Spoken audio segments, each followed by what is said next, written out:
નમસ્કાર મિત્રો, જય શ્રી કૃષ્ણ. સ્વાગત છે ફરી એક વખત આપનું આપણી યુટ્યુબ ચેનલ શ્રદ્ધા વાણીમાં. મિત્રો, જ્યારે 2 દિવસ અમાસ આવે છે ત્યારે આપણે સૌ લોકોને કન્ફ્યુઝન થાય છે કે અમાસ કઈ તારીખે છે. અને આ કારતક મહિનાની અમાસનું પણ એવું જ કંઈક છે કે 19 તારીખે અમાસ છે કે પછી 20 તારીખે અમાસ છે. આ અમાસના દિવસે કરવામાં આવતા ઉપાય અને કાર્યો ક્યારે કરવા, સ્નાન દાન પુણ્ય કાર્ય ક્યારે કરવું તથા ખાસ કરીને આ કારતક મહિનાની અમાસનું મહત્વ શું છે, આજના દિવસે શું કરવું શું ન કરવું, કઈ વસ્તુનું ધ્યાન રાખવું જોઈએ, એ વિશે આજે આપણે વિડીયોમાં વાત કરવાના છીએ. તો અંત સુધી મારી સાથે જોડાયેલા રહેજો. વિડીયો પસંદ આવે તો લાઈક કરી તમારા મિત્રોને મોકલી અમારી ચેનલમાં નવા હોય તો સબસ્ક્રાઈબ કરવાનું ભૂલતા નહીં, કે જેથી આવનાર અવનવા વિડીયો આપ સૌને મળતા રહે. મિત્રો, અમાવસ્યા એટલે કે પૂર્ણ રાત્રિ કે જેમાં ચંદ્રમાના દર્શન થતા નથી. આ વર્ષે 2025માં 19 તારીખે 9:43 અમાસની તિથિની શરૂઆત થઈ જાય છે કે જે પૂર્ણ 20 નવેમ્બર બપોરે 12:16 થાય છે. એટલે અમાસના રાત્રિના કરવામાં આવતા ઉપાય 19 તારીખે કરવામાં આવશે તથા અમાસનું સ્નાન દાન પુણ્ય કાર્ય 20 તારીખે કરવામાં આવશે. એટલે કે 19 તારીખે દરસ અમાસ રહેશે, પરંતુ આમ જોવા જઈએ તો બંને દિવસ અમાસની તિથિ રહેવાની છે. કહેવાય છે કે અમાસની તિથિના સ્વામી આપણા પિતૃદેવ આપણા પૂર્વજો છે. જેવી રીતે અલગ અલગ તિથિઓમાં સ્વામી અલગ અલગ દેવી દેવતા છે, તેમજ આ અમાવસ્યા તિથિના સ્વામી આપણા પિતૃદેવ છે. આજના દિવસે આપણે તેમની પાછળ તર્પણ, પિંડદાન, શ્રાદ્ધ, પૂજન અથવા દાન પુણ્યનું કાર્ય કરી શકીએ છીએ. હાલમાં જ કોઈ સ્વજનો મૃત્યુ પામ્યા હોય તો તેમની પાછળ કોઈ વિધિ બાકી રહી ગઈ હોય અથવા તો તેમની કોઈ ઈચ્છા હોય તો અમાસના દિવસે જો આપણે પૂર્ણ કરીએ તો તેઓ આપણાથી સંતુષ્ટ થાય છે. પિતૃદેવની સાથે આ અમાસના દિવસે ભગવાન શિવનું પૂજન થાય છે અને માતા મહાલક્ષ્મી અને વિષ્ણુ ભગવાનનું પણ પૂજન કરવાનું મહત્વ બતાવવામાં આવ્યું છે. ખાસ કરીને આજના દિવસે પવિત્ર તીર્થ સ્થળોએ જઈને ત્યાં સ્નાન દાન કરવાનું મહત્વ છે.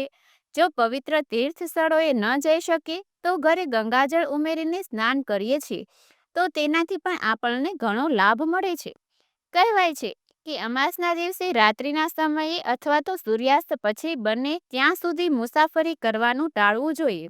સૂર્યાસ્ત થઈ જાય પછી ગર્ભવતી સ્ત્રીઓ અને નાના બાળકોએ કામ વગર ઘરની બહાર નીકળવું પણ નહીં, કેમ કે રાત્રિને મહારાત્રિ કહેવાય છે. મોહરાત્રિ કહેવાય છે કે જેમાં નકારાત્મક પ્રભાવ અથવા તો તંત્ર મંત્ર ક્રિયાથી યુક્ત હોય છે, એટલે તે વ્યક્તિના શરીરમાં નકારાત્મક શક્તિ પ્રવેશવાની શક્યતા વધારે હોય છે. એટલે અમાસની રાત્રિ આ વસ્તુનું ખાસ કરીને ધ્યાન રાખવામાં આવે છે. સાથે સાથે આજના દિવસે તામસિંગ વસ્તુઓ અને માંસ મદિરાનું સેવન પણ કરવામાં આવતું નથી. આજના દિવસે જ્યારે આપણા ઘરમાં સાફ સફાઈ કરીએ છીએ, પોતા મારીએ છીએ, ત્યારે તે પાણીમાં મીઠું નાખીને જ પોતા મારવામાં આવે છે.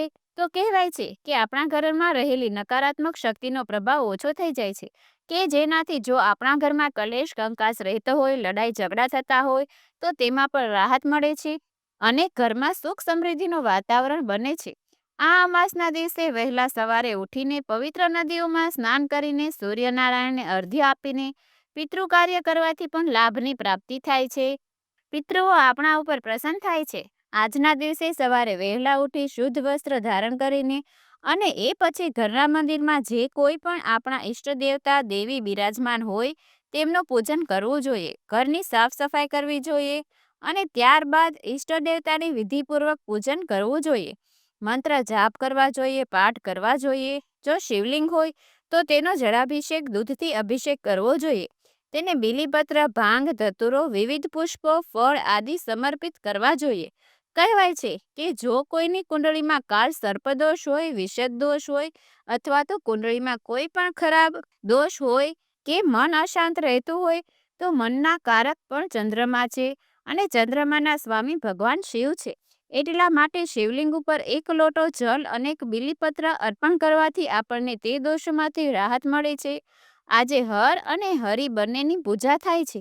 એટલે અમાવસ્યાના દિવસે પિતૃદોષમાંથી મુક્તિ માટે પિતૃને તર્પણ બાદ પિંડદાન આદિ કરી શકાય છે અને આપણી કમાઈમાંથી આપણે જે પણ થોડો ભાગ કાઢીએ છીએ તે પિતૃઓ માટે તેનું આજે દાન કરવું જોઈએ. આ અમાવસ્યા ખાસ એટલા માટે પણ છે કે આજે બહુચર માતાજીના 3 અમાવસ્યાનું વ્રત પણ ઘણા ભક્તો કરે છે, કે જેનું શ્રદ્ધાપૂર્વક વ્રત કરવાથી બહુચર માતાના પણ આશીર્વાદ મેળવી શકાય છે. કહેવાય છે કે આજના દિવસે પીપળાના વૃક્ષને જળ અર્પણ કરવું જોઈએ, કેમ કે આ પીપળામાં ત્રિદેવ એટલે બ્રહ્મા, વિષ્ણુ, મહેશનો વાસ રહેલો છે. સાથે સાથે આપણા પિતૃદેવ પણ તેમાં વાસ કરે છે.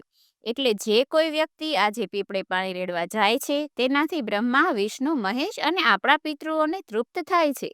ત્યાં બેસીને વિષ્ણુ સહસ્ત્ર નામનો પાઠ કરી શકાય, શિવ મંત્રનો પાઠ કરી શકાય અને એ પછી પીપળાની પ્રદક્ષિણા કરવી જોઈએ. અને ત્યારે ઓમ પિતૃભ્ય નમઃ અથવા તો ઓમ નમઃ ભગવતે વાસુદેવાય મંત્રના જાપ કરવા જોઈએ. ત્યાર પછી આજના દિવસે પણ સમય મળે ત્યારે ગાય માતાની સેવા કરવી જોઈએ, અથવા તો ગાયને લીલું ઘાસ ખવડાવવું જોઈએ. જે ભોજનની થાળી બનાવી હોય તે પણ ખવડાવી શકાય. પશુ પક્ષીને દાણા પાણી નાખવા જોઈએ. જરૂરિયાતમંદ ગરીબ લોકોને દાન પુણ્ય કરવું જોઈએ. સુપાત્ર બ્રાહ્મણને સીધો આપી શકાય છે અને સાધુ સંતોને જમાડી શકાય છે, કે જે કરવાથી આપણી મનોકામના ભગવાન તુરંત સાંભળે છે. પિતૃદેવતાની પણ આપણા ઉપર કૃપા થાય છે. અને આજના દિવસે ખાસ કરીને કીડિયાળું પણ પૂરવું, માછલીઓને લોટની ગોળી ખવડાવી, કે જેનાથી રાહુ કેતુને સંબંધિત કોઈ દોષ હોય તો તે પણ મટી જાય છે. આજના દિવસે વડીલોના ચરણ સ્પર્શ કરવાથી જ્ઞાનની પ્રાપ્તિ થાય છે. કુંડળીમાં રહેલા ગુરુ ગૃહ બૃહસ્પતિ દેવ પણ પ્રસન્ન થાય છે. આજના દિવસે હનુમાન ચાલીસા, સુંદરકાંડનો પાઠ કરી શકાય છે. એ સિવાય આજે ગાયત્રી મંત્રના પાઠ પણ કરી શકાય છે. માતા મહાલક્ષ્મીજીના પાઠ મંત્ર જાપ કરી શકાય છે, કે જેનો આપણને વિશેષ લાભ મળે છે. ઘણા લોકો કુબેર ભંડારી મહાદેવને ત્યાં અમાસ ભરવા પણ જતા હોય છે, તો તેને 20 નવેમ્બર 2025ના રોજ અમાસ ભરવા જવાની રહેશે, કેમ કે અમાસનો એકમાત્ર એવો દિવસ છે કે જે દિવસે કુબેર ભંડારી મહાદેવના દર્શન કરવા માત્રથી અખૂટ સંપત્તિના આશીર્વાદ મેળવી શકાય છે. એ સિવાય બીજા કોઈ મંદિરે જો આપ અમાસ ભરવા જતા હોય તો 20 તારીખે અમાસ ભરવા જઈ શકો છો. અને આ કારતક મહિનાની અમાસના બીજા દિવસથી પવિત્ર એવો માગસર મહિનાની શરૂઆત થાય છે, કે જે ભગવાન શ્રી કૃષ્ણને અતિ પ્રિય છે. અને આપણા હિન્દુ ધર્મમાં દરેક મહિનામાંથી માગસર મહિનો વિશેષ માનવામાં આવ્યો છે. તો હવે પછીના નેક્સ્ટ વિડીયોમાં આપણે આ માગસર મહિનાનું મહાત્મય કથા સાંભળીશું. આ મહિનામાં આવતા વ્રત તહેવારનું મહત્વ પણ જાણીશું. તો આપે તે વિડીયો પણ અમારી સાથે જોજો અને સાંભળજો. તો વિડીયો પસંદ આવ્યો હોય તો લાઈક કરજો, તમારા મિત્રોને મોકલજો. અમારી ચેનલમાં નવા હોય તો સબસ્ક્રાઇબ કરવાનું ભૂલતા નહીં, કે જેથી કરીને આવા જ અવનવા વિડીયો આપ સૌ લોકોને મળતા રહે. ફરી મળીશું નવા વિડીયોમાં. ત્યાં સુધી આપ સૌ લોકોને અમારી ચેનલના જય શ્રી કૃષ્ણ. ધન્યવાદ.